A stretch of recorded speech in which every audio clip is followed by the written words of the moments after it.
Нийслэлийн гэмтэргээс өрсөн сэргийлэх ажлыг зохицуулах салбар зөвлөлөөс 2026 онд хийж гүйцэтгэх ажлын төлөвлөгөөг хэлэлцэж батлах ээлжил туралдаанд тээврийн цагдаагийн албаны дарга, дэд дарга нар оролцсон энэ оны үйл ажиллагааны төлөвлөгөөгөө танилцуулж хэлэлцүүллээ. Иргэний агаарын тээврийн цагдаагийн хэлцээс нисэх буудлуудад олон улсын болон дотоодын 270 удаагийн нислэгээр 36816 зорчигч үйлчлүүлэх үеийн хэв журам болон замын үлгээний аюулгүй байдлыг хангажсан.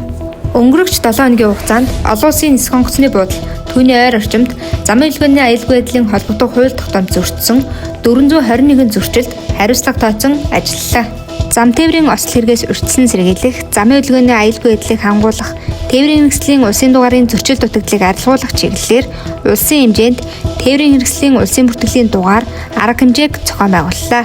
Арга хэмжээний хүрээнд тээврийн хэрэгслийн улсын бүртгэлийн дугааргүй замын хөдөлгөөнд оролцсон нийт 2170 зөрчлийг телекамерын системийн тусламжтайгаар хуурамч улсын бүртгэлийн дугаартай замын хөдөлгөөнд оролцсон 10 тээврийн хэрэгслийг гудам замын хянан шалгалтаар тус илрүүлэн ажиллалаа.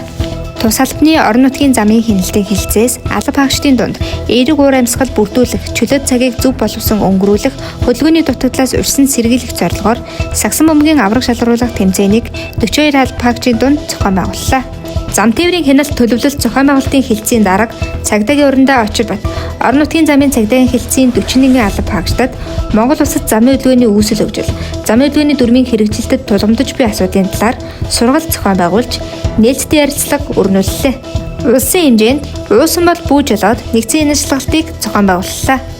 Арга хэмжээний хүрээнд гудам замын хянан шалгалтаар согтууруулах хундааны зүйл хэрэгэлсэн үедээ тээврийн хэрэгсэл жолоодсон 136 зөрчлийг илрүүлэн цаашид учирч болох эрсдлээс урьдчилан сэргийлэн ажиллалаа.